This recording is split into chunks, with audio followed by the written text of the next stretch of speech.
Dito sa ground floor. Oh, ito po. Dito. Ayan o, yan yung babae. Siya na nakausap mo. Yan po, yan. Si RD. Ay, sa central office po kasi foundation. Sino dito nakaharap mo? Ito po, sir. Ikaw? Bakit po, sir? Nakaharap mo ba siya noong kailan? Anong Huibis po? Nung pumunta po Huwebes? sa inyo. Saan bang, ano bang opisina ito? Operation. Operation. Nasaan ang chief na operation? Chief Glenn po, kasama din. Pero siya nakaharap mo? Opo. Kailan ka pumunta dito? Nung Huibis po. Ito ay wala tayong pag-uusapang personal. Yes, sir. Ito ay public service. Naka-video tayo ha. Yes, sir. Ito, nahuli ng enforcer ninyo noong May Apo. 26, 2021. Nag-contest siya noong July 2021. Then after 10 months, nagkaroon ng hearing. Noong May 27, 2022, nagkaroon ng decision. Humingi siya ng tulong sa opisina ko, nag-appeal.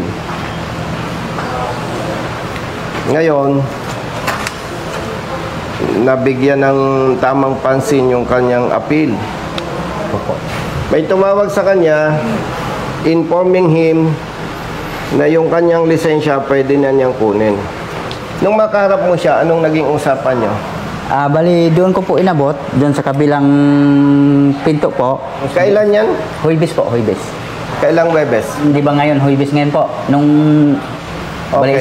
bali pang isang linggo Anong po sabi yun. ni Madam?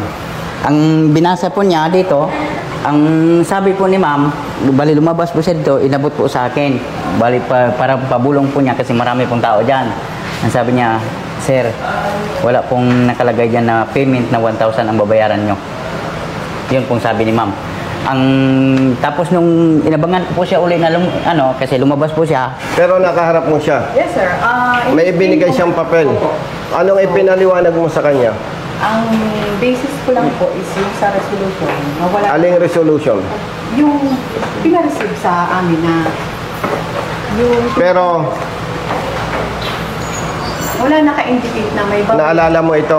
o walang naka-indicate. Naalala mo ito? Meron po kaming sariling copy. Kunin mo nga. Ay. Okay? Brother Jerry. Wala daw yung mga ibang LTO official dito sa Region 5. Mabuti, umabot tayo sa oras. Yes po. Kapag makakaya ko dito po. 431 kilometers. 11 hours Kung silang po. or anniversary sa LTO Central Office. Ano yon? Anniversary. Kaya wala yung mga opisyal. No? Hearing sir yung may hawak ng O sige. Sino sa inyo ang tumatawag sa concerned party kapag may decision na? Siyempre, operation. may ano po kami may secretariat po kami. Nasaan yung secretary? Kasama din po sa mga Okay, naalam mo yung permang yan. yes po, kay RD po. Siyempre, may file kayo nito. Ayun po, sa release ng office. O sige, hanapin nyo nga yung file yung ganito para hindi ito ay papakita ko Tingnan mo siya. kung tapos na yung hearing niya, may pinakanak si Sino nagkakanak ng hearing? JP po. Sino? JP ba lang? Brother, ito ay nahuli noong 26 May 2021. No. Nag-appeal siya noong July 2, 2021. Nagkaroon ng hearing after 10 months. Nagkaroon ng decision after 1 year. No? Nag-appeal siya, humingi ng tulong sa aking office. Nagkaroon ng decision. Kaya gusto kong ma-identify yung number na yan. Hindi naman siya manghuhula.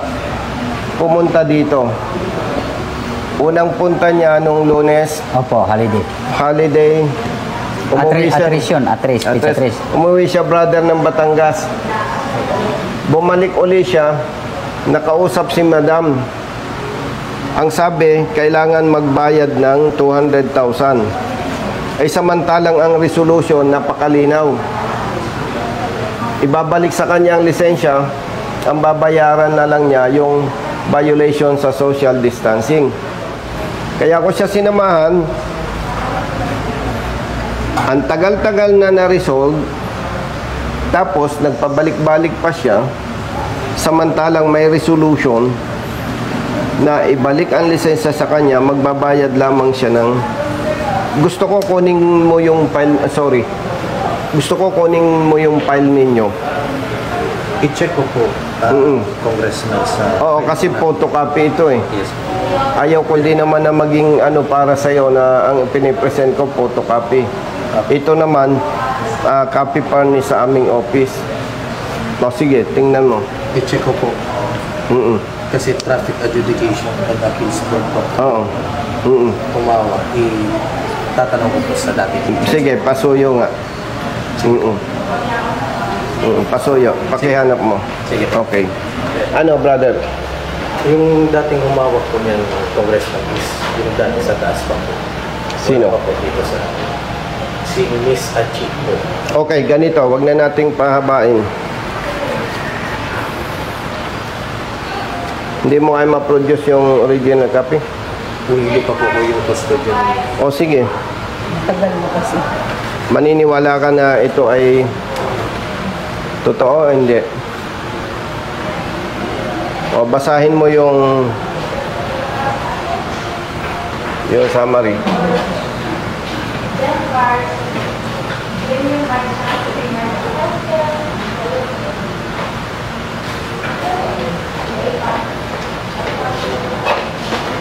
Ano sinasabi dyan?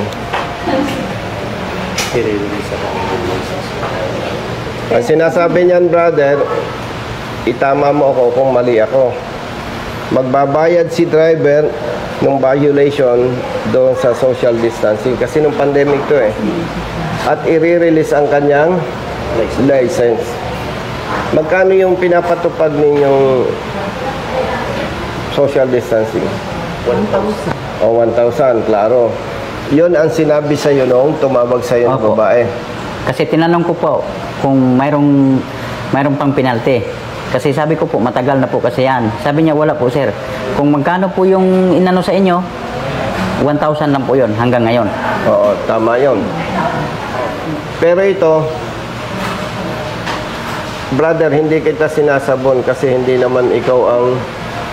Kumbaga, nagsasalita lang ako as advocate. Opo. Hindi ibig sabihin ikaw yung sinasabon ko. No. Oo, sasabihin ko lang sa inyo bilang kayo ang LTO officials na available ngayon. Hindi pa tapos ang issue na to. Bakit ka mo? Ang may-ari ng sasakyan, yung boss mo, Opo. may deed of sale. Ang sakay na, sabihin na natin pasahero, sino yon? Ang amo ko po, at saka anak ng amo ko, at saka kapatid po. Oo.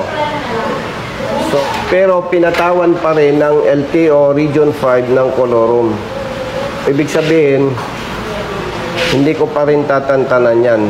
Binabanggit ko sa iyo doon na hindi parang ikaw yung sinasabon ko, no? Sinasabi ko lang, no? At gusto ko rin sabihin sa iyo, kung hindi mo alam, ang daming reklamo dito sa LTO Bicol. Dala ko ito, oh. Ikaw bang may hawak nitong mga cases na ito? Wilfredo Itomay, Heldito Sarino, Joseph Reyes, Nelson Flores, Jeffrey Lobet, Evangeline Hernandez. Pakicheck mo nga ito, brother. Naniniwala ka, totoo ito? Hindi po. Sigurado ako, totoo yan. Opo. Alangan mag-produce kami ng fake na document. Kilala mo ang perma niya. Opo. O, yan. Magbayad siya ng, tama ba? Magbabayad siya ng, Sa social distancing. ganito. Dahil ang dala namin ay photocopy, mamimili ka kapatid. Kung may doubt ka, produce ka ng original copy para mabasa mo. Kung hindi mo mabasa, baka wala ma-produce na original copy at hindi mo ito i-honor, babalik ako ng Cavite, babalik siya ng Batangas, ibang istorya na naman yon. I-check po mo. I-check po. O kaya nga, i-check mo. Opo. Do your best. Ma-check mo. Kasi photocopy lang ito, Brother Matt. Yes po. Hindi tayo pwedeng mag-insist. I-reach out ko po. Pero sa parte namin, 100% kumpiyansa ako, totoo ito. Kasi alangan namang mag-invento tayo nito. Yes po. O, ikaw naman, kaya ganun ang sinasabi ko, hindi naman kita subordinate para sabihan na sa ayaw at sa gusto mo, tutubos yan ng lisensya. Ang pangit naman nun. So, ang gagawin ninyo ngayon, sis, madam, hanapin nyo yung original copy, tawagan ninyo yung mga boss, kasi ang layo nito sa amin, 431 kilometers. Paano kung walang mangyayari? Di ba? Kung may oras pa naman, 3:45. Oh, Sige. di ba? Sige, naghihintay kami. Tapos, sis, paki-check na ng status dito. Pasuyo, ha? Secretary. Magtawagan kayo, hindi pwedeng walang sasagot. No? Maghintay tayo. Bakan mo. Hindi, okay na. Sir, Hi, brother. talo po sa Facebook. O, di, thank Driver you. din po. Anong huli sa'yo? Wala mang ito pong nabili kong jeep ay may alarm daw ngayon kaya hindi ma-restro. Pero 2008 pa. Tapos nabili ko lang naman siya ngayon 2017. Nakarehistro. Apo. Nakarehistro. Apo. Maraming kaso ng ganun. Nabili ko siya. Nabili, rehistrado. May alarm Siyempre, as buyer, panatag loob mo. Opo. Tapos pag itatransfer ang ownership, may alarma. Magpapatransfer nga po. Oo. Kung titingnan, wala siyang problema eh. Hindi ko pa Pero, pero dahil doon sa sistema ng LTO na may problema siya. Yung problemang to, hindi mo dapat problema. Hindi ko pa alam yung Pero alam mo, pangyayari. problema ka. Kasi hindi po ma-process. Kailan ka nag-file ng transfer ng ownership? Nung isang araw lang po, ngayon ko po nalaman may problema, kaya may problema pala yung jeep ko. Oo. Kaya Anong sabi sa'yo ng LTO? pa-process pa lang po ngayon. Titingnan po ko. O ano daw? Sabi ko, hanggang tuloy-tuloy na mga renewal ko. Hindi, tsaka nung bilhin mo, okay naman, di ba? Marami nang tumawag sa atin, ganyan ang problema. Yan yung problemang yan, hindi kasalanan ng katulad niya, Hindi ko po alam eh. pero lumalabas siya yung nagdudusa. No. Kaya po na niya. Problema ko ang system ko eh. May automatic. Yung time na nabili niya, pinacheck sa LTO, malinis. Nakaka-restro pa. Hindi, tsaka may registro nga eh. Yearly po. Tapos nung itatransfer ang ownership, sasabihin may alarma. Alarm po. Ano idea? Sir, ano po ako ng ano? Sige. Paano ko? Sir, sabi mo po nakikita sa Facebook. Pero tagasan ka? Ragay ka marinis ako po. O sige, picture. Ay, malayo. Apo. Sinabi mo ba siya na may bayad din? Sige po, sige po. Sige, utang na lang. Apo. Quarter po. Sino bang party list binoto mo? Sige po. Ano bang party list natin? Sa riders po. O, alam pala eh. At sa tayo po nanonood sa inyo kaya. Sige. Bilang rider. May motor din ako. May Ay, jeep ganun. akong pampasada. Anong magandang hanging naghatid sa'yo dito, partner? Anong assignment mo ngayon? PSPG sir. Oh, grabe talaga. O nga, ba't nandito ka ngayon? Kuha ako ng concern ng application sa CR. Sa PSPG, sa regional. Yes, sir. Chief ako ng concern ng Ganun. RPSB. Ibig sabihin, wala akong problema dito pag kailangan ng security. Ikaw kasi, sir. Yes, sir. Okay, Yes, sir. sige. Okay. So, yung taser po, hinihingi ko na po yung copy papunta po sa akin para ma-process. Okay, please. Taga rito ka ba? Yes po, taga Albay po. Tabako po. Taga Tabako. Ay, sige. Hintay namin. Sige po. Ayaw ko, Brother Matt, mag-insist sa kanya eh. Yes po. Sa level ko, alangan naman na mag-produce tayo ng fake document. Yes po. Kaya lang, hindi ko pwedeng mag-insist sa kanya. Kasi, photocopy yun eh. Hinihintay ko lang po. Oo. Kailangan makita niya yung original copy, yung file nila. No? Para meron siyang na mag-decide. Kasi po, Congressman, baka hindi pa po sabi na copy furnish sa dito po sa labas. Ngayon, problema nila kung paano maipo-forward sa'yo. Email na lang po sa akin. Kaya nga, kasi maghihintay kami. Ilang beses to nagpabalik-balik Batangas eh. Ano ngayon to? Lahat na ng pakiusap ko ginagawa. Pakitawag nga, may i-advise lang. Pati may.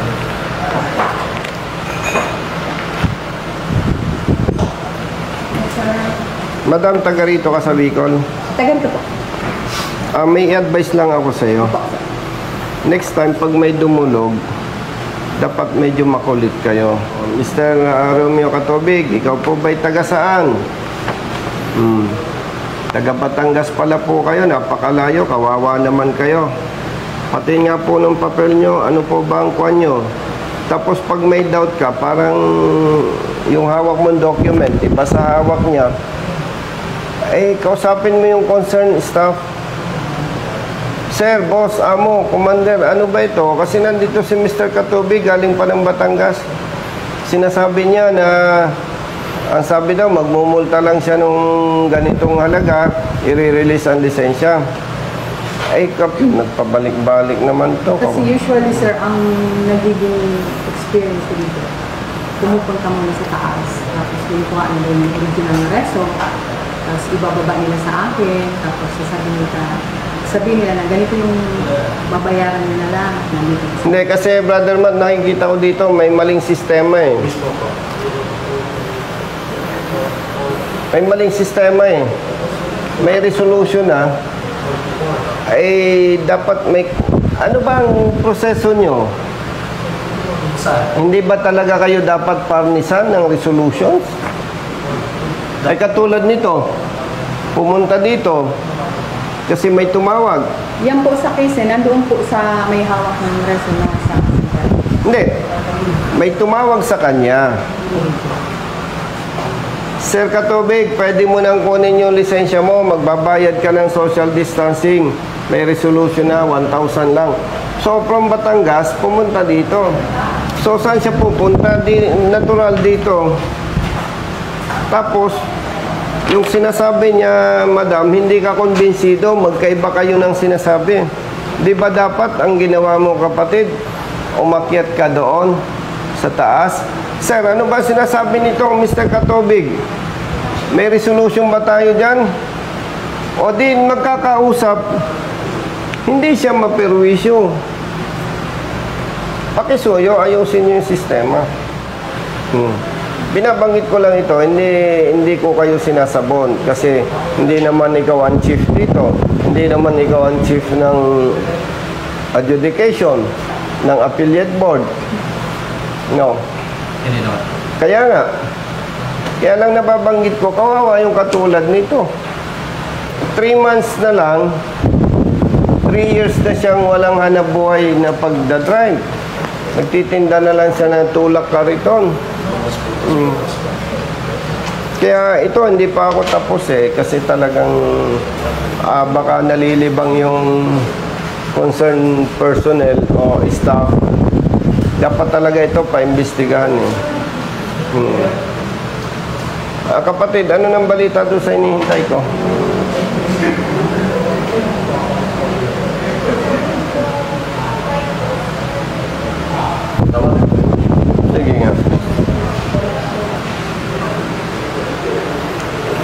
Brother Matt, Yes po. kawawa yung mga tao dito. Mismo po. Hindi yung mga tao dito. Yung mga taong napiperwisyo. Imagine ko kung ano itsura niya nung pumunta siya dito. Tapos ito kawawa din. Nagmaneho 431 kilometers. 2 oras lang natulog kasi baka hindi kami umabot. O yan, pa-cute ka na lang dyan. Wala ngayon. Ito, kawawa po si Brother Benji. Hindi, tulog naman yan eh. Dabantayan niya po. Diba? Kuya, ibig sabihin, nung pumila ka dito, masabi sa'yo nung magbabayad ka na ng 200. Brother, dito ka ba? Dito, bali pagpasok ko po dito, diretso po ako dito. Very smart. Pinasa ko po yung papel. Pag kumandidato, iboboto mo ako. Anong ipapayo mo na takbuhin ko? Senador, sir. Senador, sa palagay mo mananalo ako. Opo, sir. Ilang porsyento? 99, sir. 99%. Taas na. Sir, pili ko. Brother, halika, namamayat ka eh. Tatanungin kita. Anong inasikaso mo dyan? Mga new brand new registration. Ang galing ha. Pag tumakbo ko, boboto mo, hindi. Yung binoto na. Binoto na pala ko eh. Yeah. O sa darating na eleksyon, anong ipapayo mo sa akin na tatakbuhin ko? Ganun ba din po? Maging matulungin sa mga Hindi, anong posisyon tatakbuhin ko dapat? para sa ganun ba rin po? Para mas maraming matulungan. Party list. O, sige, thank you. Okay po, Congressman. Okay, Okay daw po yung documents. okay. Process na natin. So, in-affirm nung concerned staff. Okay ba? Original natin. Hingi ka na lang. Pero at least in-affirm. Yes po, yes po. So, okay na. Okay po. Brother Jerry. 1,000 pesos. Hindi, dito na, Gong. Hindi, kawawa ka naman. Window to na lang. 3 taong ka nang hindi naghahanap buhay. Nagpabalik-balik ka na dito. Pakiusap ko lang po. Kasi magre-renew po ako kasi expire na po yun. Baka naman pag-renew ko mag-a-alarm. Ay, hindi. Ay, hindi po. Pagka nangyari, naka-alarma ka pa, mag-aalma tayo. I-update ko sa system. Di ba? I-update ko yan sa system ko. Nakatingin ka sa akin, kilala mo ako. Nakita po kita sa Nakatingin sa akin, sabi ko, ba't ka nakatingin sa akin, kilala mo ko, ito. Pwede pa ano? O, yes, sasabi ko. Nabigla po ako. Bigla ka. Taga saan ka, brother? Taga dito lang po sa ligat. Sige, yun. Kinuntis ko, kaso ang tagal ng proseso. Naka-isang hearing pa lang kami, halos umaabot ng 10 months. Lumapit na ako kay Kong. Nakatas po. May CR doon. Sige. Tingnan ko. No, Thank galing you, pa kami Cavite. Hello. Saan ang CR nyo dito? Saan? Ba't ang gaganda ng tao dito? Ito, babae. Movie na kayo, wala ang boss mo. Ba't ang gaganda nyo? Hindi ba mali yung ginagawa na gano'n? Yung may discrimination? Puro magaganda lang. Dapat nag-hire ng pangit din ah. No? Kukwestiyonin ko yung inyong RD. Lahat kayo mag-usap ha. Yung kalate, patatanggal ko dito. No? Unfair yun. No, yung pangit, kasalanan ba nila yun? Ikaw, sabihin mo. No. Matuwa kayo at may pangit. Kasi kung walang pangit, hindi malalaman na maganda kayo. Taga saan ka? Ikaw, talaga, taga rito talaga kayo. Usapang totoo, mabait si RD o hindi? Yes, super bad. Oh, super friend. Sige, makakarating kay RD. Ayan. Row 18, 2024. Dito pa. Dito sa loob ng box. Ayan, dito. 18. 04. 04. Pero kaya mo nang kontrolin. 18. From here, uwi na tayo. Opo. Sa Batangas ka, ako Cavite. Okay. Yes po, yes po. Thank you. Yes po. By the way, maganda yung CR nyo, malinis. Sana gayahin ng ibang LTO, ano? Thank you po. Kamayan mo, baka magkita Thank you ulit po, yan. boss.